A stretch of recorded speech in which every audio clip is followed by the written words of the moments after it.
Here you go. I told you.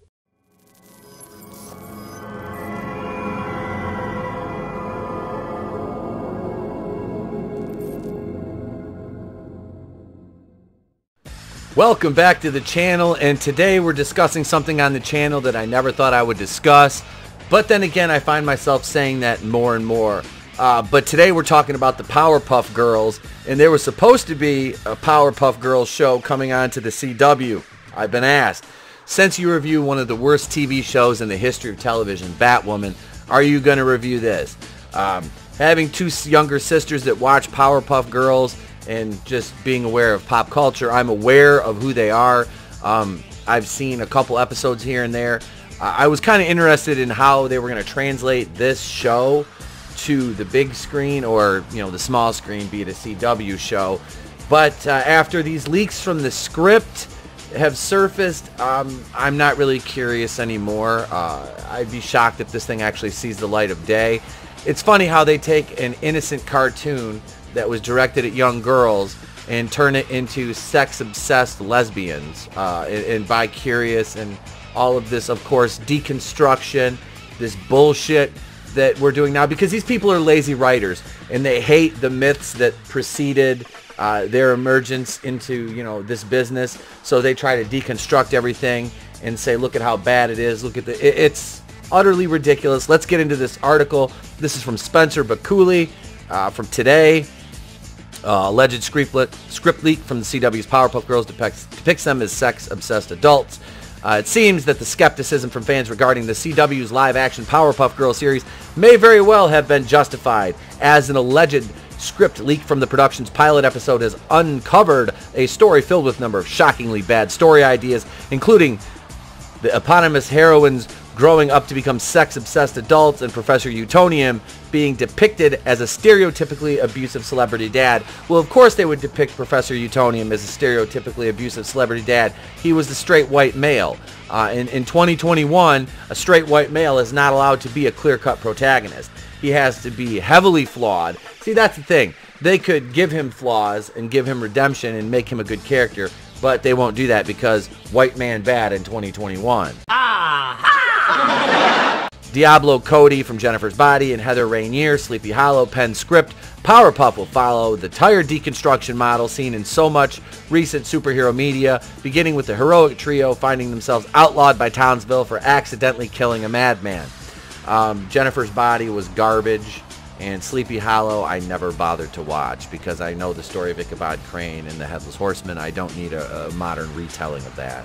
Right off the bat, fans of the original series are sure to be disappointed as the pilot reveals that the first Powerpuff Girls cartoon was nothing more than an in-universe cash grab by Professor Utonium on the heroines' identities, with an adult Bubbles even complaining that at one point the cartoon had, quote, totally whitewashed the girls.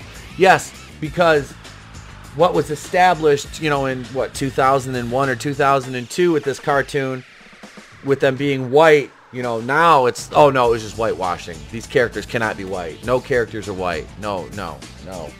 They have to be, they have to look like a box of crayons in order for this to have legs and be validated in 2021.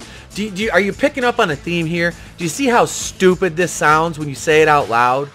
Just say it out loud with me. Forced diversity is garbage, okay? And I know people are like, well, that's just coded racist language. Okay, that's coded racist language if you're a complete mouth-breathing, knuckle-dragging moron, okay? You look at other stories that have been told in the past that are organically diverse. They have people from all over different walks of life that were just there.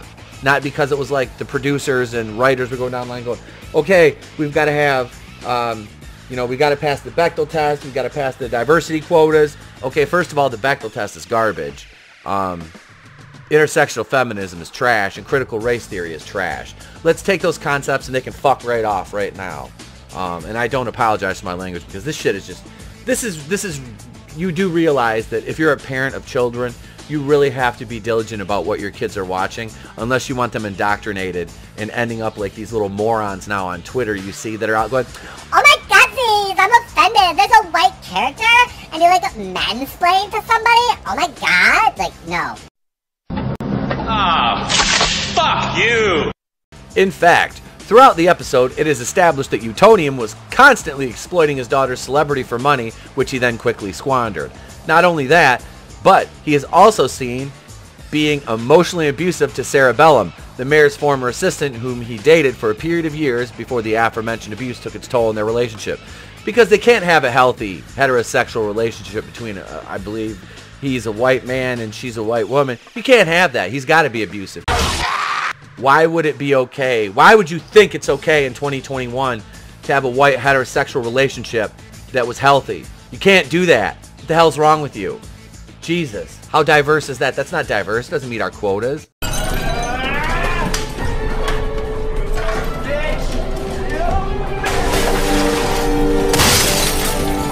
It's also revealed that Mojo Jojo was not a monster, but in fact, Professor Utonium's former lab partner, who eventually grew to resent the Powerpuff Girls since he'd helped Drake Utonium discover Chemical X, the mutagenic substance. Fuck. Motherfucker.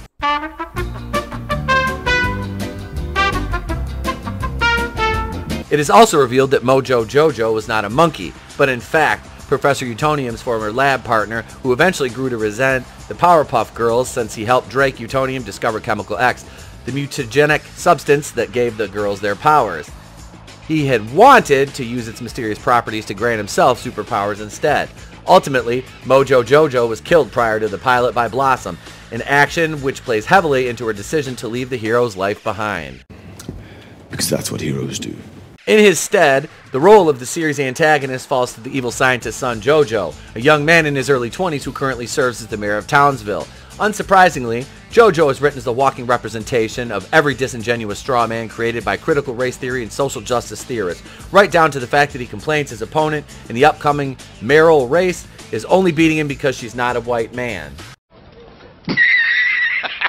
And that's it. You can't have, like I said, a white man cannot win anything, cannot be smarter than anybody. He has to be constantly put in his place, talked down to, and told why his position of privilege has put him where he is if he's gained any fame, notoriety, or measure of success. What a story, Mark. And this is the thing a lot of people don't think about, these weirdo SJWs and these critical race theory pandering fucktards. They don't think about how harmful shit like that is to young white men. But they don't care about young white men because they're idiots unless they are allies, you know, unless they toe the line. And this is the thing about this whole critical race theory and this being a good ally. You don't have to toe the line to be an ally. And this whole white silence equals violence or is complacency. No, you don't have to pander. You don't have to be part of an insane fad and trend to show how pious you are. No, this is utterly garbage tier fucking gaslighting bullshit that these fucktards are using, and I am just going off the hook in this video. I do realize that. You hear about the reverse discrimination, but until it happens to you, it's not reverse discrimination or reverse racism, it's just discrimination or racism. Jojo at one point says to his secretary Gina, "No offense, you totally earned your position. Optics don't hurt though." Jojo's moment as the writer's sock puppet concludes with the young man asserting that there is one thing people love more than virtue signaling, Gina. Security. Safety, says Jojo, and I can provide that. So... Blossom, Chloe Bennett, or Quake from Agents of S.H.I.E.L.D., is portrayed as having moved on from her childhood heroics and is now working as a Boston area biotech firm, and is in an established relationship with a young man named Clive, who I'm sure is an effeminate sweater-wearing bitch. Sadly, this rather normal turn for Blossom is about as much respect as the series shows to the girls' original identities, especially when compared to the treatment received by her cooler, color-coordinated sisters. The trio's more reserved and innocently optimistic member, Bubbles, Dove Cameron, is now a washed-up Hollywood celebrity, hoping to capitalize on her childhood fame. She's had 2 stints in rehab and 3 failed reality show pilots since leaving Townsville, only returning at the start of the series in order to film a comeback documentary based on her life. Hey, and you look like if I touched you, you'd be sticky, and frankly, you smell bad. In an attempt to drive home how adult the series is, Bubble's sexuality is also put front and center, with the former superhero even being teased over a time when her sisters threatened to leak her nudes everywhere. How they can take an innocent children's cartoon and turn it into something like this is just complete and utter fucking trash. This is trash. I hope you people know this. This is absolute trash. There's also a moment when, after Bubbles quips that the name of her documentary is Bubbles is Back, her sister Buttercup retorts, not to be confused with your other film, Bubbles on Her Back. However, it should be noted that it's unclear whether this is a joke made at the expense of Bubbles' sexual propensity or if in universe she actually starred in such a film, as the script does not provide any further details on the topic. Well, that's a shot considering how dumb they've made everything else. As for Buttercup, gone are her tomboy attitude and angst, instead replaced with the social media pandering qualities of a generic strong female character and a character whose description amounts to little more than a sex-obsessed lesbian. The lesbians! At multiple times in the script, Cody, Rainier, and the studio go out of their way to highlight Buttercup's sexuality. Yes, because this is how you draw on a new generation of young fans to your property. Show them that every woman is a lesbian and sex-obsessed. Jesus. Like, are you... Do these people even fucking try anymore? Do they even care? Like, you do realize that adolescents don't need to be indoctrinated, you know, from cradle to the grave. But, of course, when you want to gaslight somebody into thinking that a fringe ideology is, in fact, the norm, I guess this is how you fucking handle your business.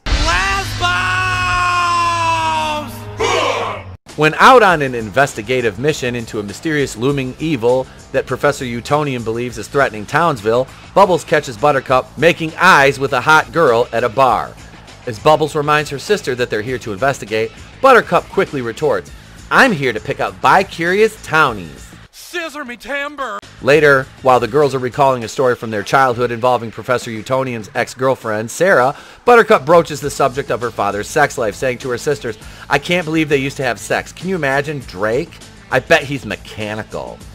The next morning, Blossom walks in on the sight of Buttercup sleeping with the woman she eyed at the bar the night before. After Blossom apologizes for interrupting her sister, Buttercup responds, "It's fine, we're done, right? I'd say 6 times is enough." Holy shit, like, so just like this 6 times? That's... Hey, Xerxes! Oh, that feels so super good. Yeah, Caesar! This is to say nothing of the various bits of lingo and humor thrown around throughout the script, almost all of which it feels if it's written by a boardroom of older, out-of-touch executives attempting to write in the voice of a younger person, right down to an apparent mocking use of the term triggering and an actual reference to Harambe. This is part of the leaked script right here. Gina. With all due respect, Mr. Mayor, Townsville is a candy-colored bubble of privilege and comfort. Ever since the creature attack stopped, we're one of America's safest cities. I don't think people are voting from a place of fear. Jojo. What about my pet monkey? That was meaningful in the last election. Gina. Post-Harambe. No one cares anymore. Shut the fuck up, Donnie. Shut the fuck up, Donnie. There's even a conversation wherein Blossom and Buttercup discuss hate boners, dropping the term numerous times in a heavy-handed attempt to elicit laughter from an audience based solely on how the term sounds. Blossom, aren't we here to investigate? Buttercup, I'm here to pick up bi-curious townies. You're here to avoid Drake. Bubbles is here to investigate, but she forgot. Butch hates her. Luckily, we're dealing with another hate boner, so alcohol helps. Blossom, why do you know so much about hate boners? Buttercup, life is one big hate boner. Shit. While the leaked script has not officially been confirmed as authentic, Twitter user @Fawfulator, whose live tweeting of the script brought its contents to widespread social media attention, has since had their tweets containing screenshots of the document withheld in response to a report from the copyright holder. So this Powerpuff Girls thing looks and feels like it's going to be very cringeworthy. Obviously leaning into identity politics and intersectionalism, you know, man bad, obviously. I don't think this will ever see the light of day. I think this will probably get stuck in development hell. I don't know. If it does, if it makes it through to the CW airwaves where the rest of the garbage tier entertainment lives, be rest assured, folks, rest assured that I will indeed most definitely be covering it here on the channel. Just like Batwoman, this is the thing that gets me about Batwoman, alright? You got all these people never gave a shit about the show. They just laughed when it came out. Oh, hi, did a trailer reaction and never did anything else. The show's a dumpster fire. Been a glorious dumpster fire. Been burning for almost 2 full seasons now. Now everybody wants to glom on and act like they've been there since the beginning. It just makes me laugh. It's like, hi, how you doing? Been covering this shit for almost 2 years. You know where to go for the bad CW shows. They live right here on the Place to Be Reviews with Etepo Kuyan, where I'm here with all of yous every day of the week, giving you great content, live streams. You know it, man. I love you guys. Thank you. 686 subscribers at the time of this video.